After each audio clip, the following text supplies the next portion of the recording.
Hey guys, Steven here, Fanatic Perspective. Wanted to make a video regarding the UT recruiting class 2018. I'm here with my boy, Jon Tran, who is a die-hard Texas Longhorns fan. He goes to games every year, road games, and talk about just your fandom and whatnot, and we'll get started on this class and recapping it. Yeah, I've been a fan of Texas for years, ever since I can remember. And then my brother ended up going as a walk-on to Texas and was a part of the DBU tradition. So he's a family over there, and it really is like that. And I've just loved it ever since. It's just been running through my veins ever since seeing that and watching them run out of the tunnel and everything like that. So I'm excited to bounce some stuff off of you today because you're dialed into this program. Both of us, we go to games every year. We spend a lot of money in merchandise, whatnot. So we just want to dive in. Big picture with this class, we finished number 3 overall in the country in most recruiting services, where it's 24/7, Scout, ESPN, you name it. Top 3 class for Tom Herman, his first real full class, not like the transition class last year. What are your initial impressions for this 2018 class? Well, this wasn't a transition class like last year, of course, because Tom Herman has actually been recruiting these recruits for years now. Going back to Houston. So it was a little bit easier, and it shouldn't have been as big of a shock, especially since there was a little bit of a turnaround. I think also another big turnaround is showing how much of a player's coach he is. I mean, people gave him a lot of stuff about him doing the securing the bag dance at the end of the game, but me as a player, I would love to see that, especially if kids are talking trash about you and he's just saying, hey, they responded. They responded to him. So, and for sure, that to me is what you want to play for, especially nowadays kids. They're all about the shiny new things. First thing he did was he switched up everything that they had: the weight room, the locker room. Nice new shiny toys for the little kids to play with. I agree, man. And if you look at just the class itself, a lot of the notoriety and the press is around the 6 defensive backs we signed. In some cases, we signed the top 3 safeties and the top, amongst the top 5 corners and stuff. So I'm excited about the 5 offensive linemen we signed. We had a lot of issues on the line last year. Obviously, Connor Williams getting hurt early in the season. Was at the USC game, and I was there for that. It was you were actually there for that, and it went downhill from there, and obviously Tim Beck was heavily criticized. So for them to come back, it was a concern. Even after the early signing period, we only had a handful of offensive and defensive linemen. We finished really, really strong in that capacity. The coaching staff targeted guys and addressed those things. We've got some JUCO guys on board, and some bigger guys than we've gotten in the past. So that's one of my big takeaways, just outside of the flash of the DBs and the wide receivers that we signed. Also the 2 big offensive linemen. So who, in your opinion, who's the most important player in this 2018 class? Well, to me, the most important player was probably someone we signed late in the recruiting process, Josh Moore. Especially since his twin brother's going to Texas A&M, you don't really usually split up twins. But the reason why I'm choosing him is the fact that we're losing Reggie Hempel-Maps and also possibly Devin Duvernay. We need that little guy amongst our big wide receivers, the guy who can be shifty and change of pace wide receiver with all the cuts and underneath routes for either Sam or He's an explosive athlete too. I think I saw he has a 41.5-inch vertical. His spark rating was through the roof. Like all the metrics you use, especially for a slot receiver, and he's a little bit taller. He's not small. I think he's 6 foot, 6'1".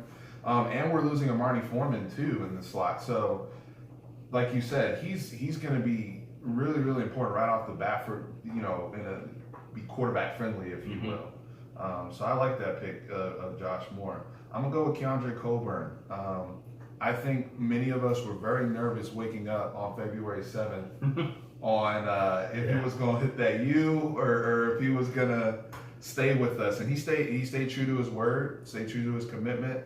And John and I were talking about this before we started the video. We have not had a defensive tackle of this size and talent in a long time. And losing somebody like Puna Ford, who was amazing, and by the way, he was slighted by not being invited to the NFL Combine. Yeah, he was. Shame on you guys for all that. those videos just from the senior day should have got Right. on the side. Just mauling SEC linemen, but that's neither here nor there. Probably has to cut off his hand to get it. Sacrifice your firstborn. Oh my gosh. But we were Keiondre Coburn, 6'3", 334. I'm imagining once the coaches get their hands on him, probably try to get him around 320. He's a guy who, for a big man, very agile, has a great motor. Play for a reputable. I like guys. Tom Herman talks about that. Guys that come out of strong programs. Westfield. We got Daniel Young from there last year. So I really, really like Coburn. I can't remember us getting a D tackle like this probably since Malcolm Brown when he was a 5-star. From Brennan. Yeah. So I'm really, really excited about that. I felt like once he signed, especially since he signed early in the day, it took the edge off for the coaching staff and the fans.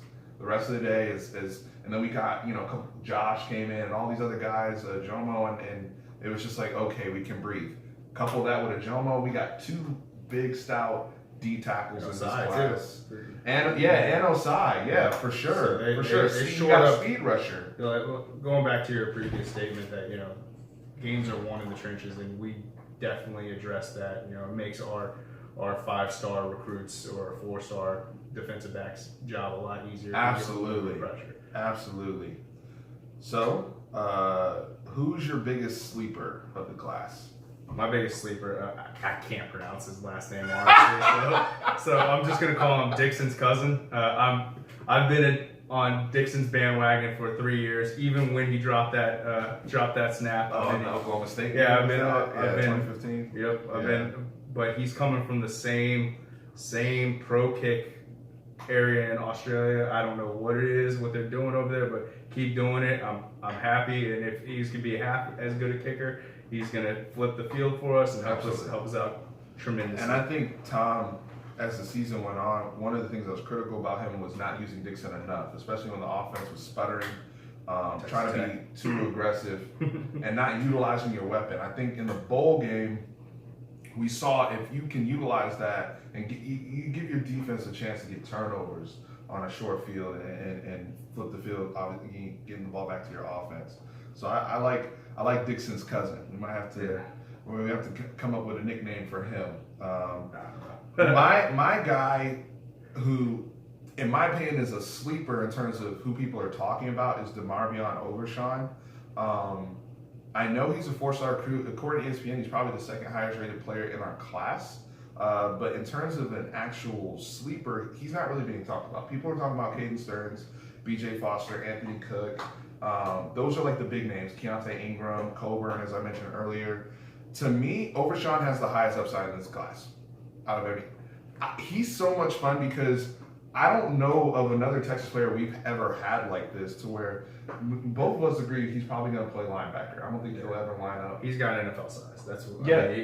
Yeah. There's no question. And athleticism. I mean, if you watch any event, for those of you who got a chance to see the Under Armour All-American game, some of the plays he was making, some of the clips I even saw from practice, his range, his ability to find the football. He's a heavy hitter and an insane athlete, especially in this 2018 Big 12. You need athletes on defense, people that can line up and be multiple. One of the biggest things we had that turned our season around was the lightning package that Todd Orlando had. This guy right here is a perfect fit for that. I mean, he's probably a little bit even more rangy than what we saw out of Malik. And Malik was as fast and athletic as anybody. So in terms of upside, you may not even see that the first year. He may have to be somebody where we have to still throw on. I think you think he can get up to 220 comfortably? I think so. I mean, he's 6'4". 6'4" already, 200 pounds. I think 20 pounds of muscle would not really slow him down that much. And he's already a pretty big hitter. Considering if you add that extra 20 pounds, he's pushing back people. It doesn't matter. Absolutely. I mean, he's gonna lay the wood on people. First year impact guy. who's your guy first year in of this class? Who's the instant impact guy that fans are talking about year one? I don't know if they're talking about him, but I'm going to go with another special teams guy. I'm going to go with Dicker the kicker. He's, from what I saw, out of Lake Travis. Yes, Lake Travis, right up the street. Yes, sir. I read a stat that he in high school he nailed 14 of 17 from 45 or longer, and with a high school offensive line, that's, to me, it's impressive. Not only that, like you mentioned, he's from Lake Travis. He's playing against probably some of the best competition. Played in huge games. He's kicked at Cowboy Stadium. Obviously played in 2 consecutive state championship games. Made enormous kicks. I remember when they played Cibolo Steel, which is where Caden Stearns is out of. He makes a 48-yarder. And all those guys. Yeah, exactly. Malcolm Brown, the running back. Yep. So he's kicked on huge stages. He's a guy who understands, again, being a local guy, probably understands the special teams issues we've had with the kicker. Yeah. Talk about the point you made about just how big it is to have consistent kicking.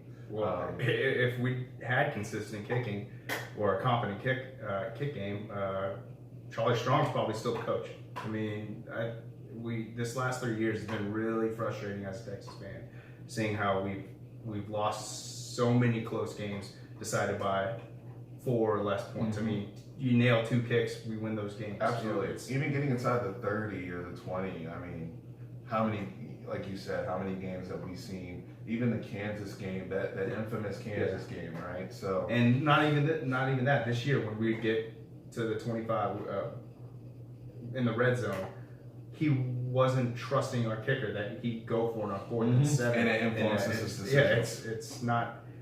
It's something that's an imperative get, and I think they went out and got the best kicker that we could get, especially percentage-wise. And if he can nail those kicks in college, I think we're going to be very good on that side of the ball. My guy's going to be Caden Stearns, out of the aforementioned Cibolo Steel. He's the guy. He was the MVP, obviously, of the U.S. Army All-American game. He's a guy that was huge after the B.J. Foster signing. He flips from LSU, and you can tell by the offers he's had. He's big time. He's a guy that's in some of these services has actually gone up to a 5-star after the senior he had. To me, he's the most, out of the 6 DBs we signed, he's probably the most college ready to play because he can play corner, nickel, or safety. He can play any position out there. He's very rangy. He was a hell of a wide receiver in high school too. He's just an insane athlete. I think he's a guy who's going to be an instant impact on special teams right off the bat. Just a raw football player. You saw his ability to make plays on the football in that All-Star game. That's what kind of stood out to me. Well, yeah, 2 interceptions. Yeah, 2 interceptions. And we saw that develop with Deshaun Elliott where you start finding the football. You start taking chances, trying to jump routes. I see that out of Caden Stearns, and especially with the lightning package we were talking about that Todd Orlando loves, we sometimes have 6 DBs on the field. I think he'll be one of those 6 starting off. I'm not saying he has the most upside. I think that's still with guys like Overshawn and Foster. But in terms of right away instant impact, especially with, he's already shown me he has a high football IQ, especially for his age. I like Caden Stearns. So we talked about a lot of good, but I also want to touch on, things that either could have been better or what. I phrased the question here: who's the one player that got away that you wish Texas signed? So if you want to start there, and I'll chime in. Personally, we signed 11 of the top 15 in Texas. So yeah, we cleaned up the state. I mean, it's to say that we lost out on someone. I mean, I could probably go with Waddell. Is that his name? Yeah, Jalen Waddell. Yeah, I could go with him. Going back to the impact player that I think could start right away would be Josh Moore. He'd be another player. Sure. Who would take that the Josh Moore, yeah, because we have Rondell Moore and Justin Watkins, but Josh Moore coming in there, kind of to your point, Phil. Yeah. So I mean, I'm not gonna go with a player per se. I'm gonna go with the coach that we missed out on. I think Mark Helfrich. Missing out on that. As the 10th coach. Yeah, as the 10th coach. I mean, not only that, he's proven working at Oregon that he's a very good offensive mind. So having that extra, you were talking about Beck's Beck's mess ups. I mean, him being there to help out with Kind of alignment a little bit, and understanding the layout of recruiting. He recruited Texas very well. I think missing out on him was probably the worst thing that we missed out on this year. He went to the NFL, right? Yeah, he went to I believe Chicago. Yeah. Chicago, That's a good one that I did not think about. I did not think about that from a coaching perspective. And when I heard the rumors, I got really, really excited. Same here. So trust me, same here. No, that's a good one, JT. I don't know what I can. My guy would be Andrew Parker, who ended up signing with Arkansas, and obviously Chad Morris and those guys are taking over at Arkansas. One of our Jeff Traylor, one of our former guys.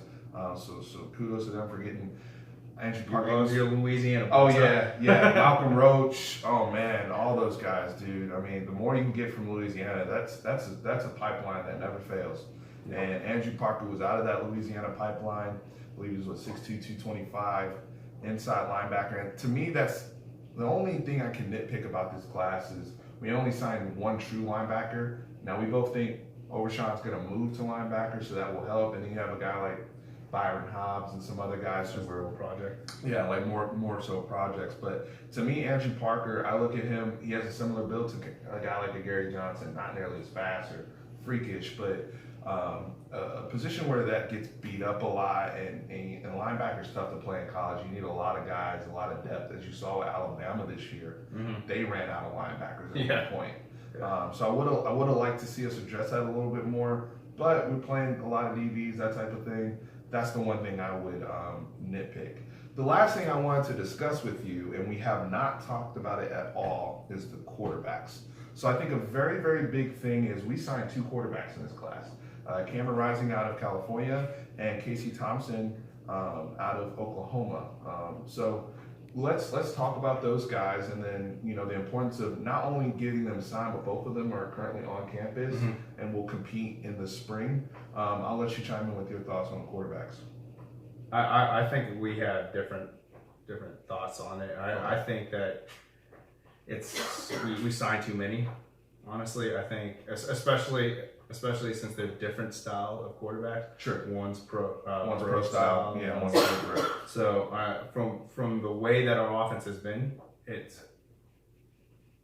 definitely, and our offensive line too. I know our offensive line is going to be better, but with that said, I still think that a dual threat is a better choice for it. And Thompson, I think will have a better shot. On paper, he's definitely better. On paper, yeah, on paper. However, you don't know until you get to see. I haven't seen any film on either. As a Texas fan, let me ask you this, John: are you scarred by the Kai Loxley, Matthew Merrick? Because we at one point did have 4 guys, and then Kai Loxley won the JUCO Player of the Year or something. And they transferred. They didn't get. Honestly, they didn't get an opportunity. They kind of stuck with Swoops and Bouchel at the time, and that was the old coaching staff. So I do disagree with you there, because I like having more guys. I like the competition. I like the 4 scholarship QBs in the quarterback room. I think that was one of Charlie Strong's biggest things that he mishandled, was not really evaluating all those guys truly. I think Tom Herman has shown at his previous junctures that he's better at evaluating and developing quarterbacks. Yeah, they gave him the nickname Quarterback Whisperer. Yeah, right? Absolutely. Yeah. What he did with Cardell Jones, guys when their number was called, they were ready to play. I like the fact that those guys are going to have, assuming Sam Ehlinger, and who we're going to touch on to close the video, assuming Sam Ehlinger will take the reins like we all expect him to, and then we were able to hold on to Shane Bouchel, who I believe is recovering from a hip or something right now. We're going to have opportunity to redshirt 2 guys, which is big for depth purposes, big for long-term development. I know we have Roshan Johnson coming in next year, who's going to be an amazing prospect for us, but just adding talent into the room, I think is helpful. But I totally understand Texas fans like John who've been scarred by it. We've had a lot of quarterbacks transfer out of this program, change positions, all sorts of nonsense go on And in the I quarterback room. honestly think that both of them are great college prospects, no doubt about it.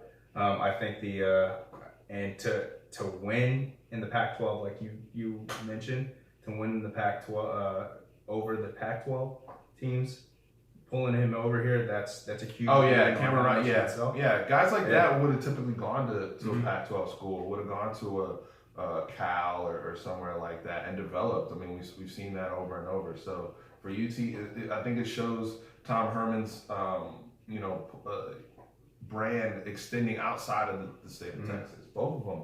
Yeah. Casey Thompson being his parents and brother legacy OU people. Both of them committed or interested in OU at one time, and both of them end up in Austin. So I think that's big.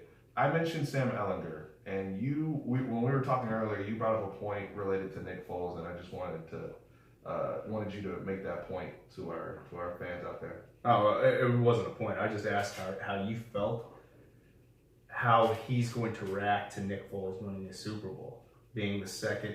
There's only been two high schools that had quarterbacks that two different quarterbacks win Super Bowls, and one is Westlake, which Sam Ehlinger's from, Right. and apparently he's pretty close to Nick Foles too. And you saw a lot of it on Twitter. Yeah. So, what's your thought process on how he's going to react? Is he going to be one of those guys who just gets everyone together? And sure. I have high expectations for Sam because I think he had a very interesting freshman year where it seemed like every time he was either the hero or the GOAT. And I think he's a very emotional football player. He's a player that is going to take chances, extend plays and whatnot. But I think seeing the adversity that Nick went through, seeing it firsthand, coming out of that Westlake program and that close tie that they have, I think that will inspire him to take over the team, truly take over the team, and provide that leadership going into the spring for everybody to rally around him.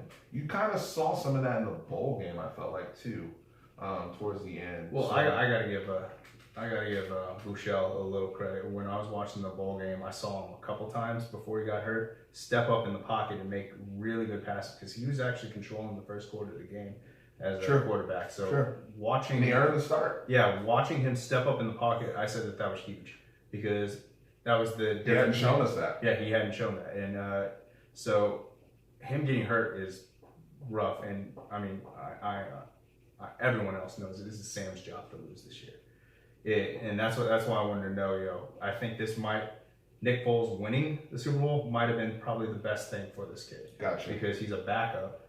He's a backup, and he comes in on a team that defense got ravaged with injuries, and he comes in and he wins the Super Bowl against the Patriots, and he played probably one of the best games. I thought the game before against Minnesota he played great. No, the Super Bowl he was unstoppable. Oh yeah.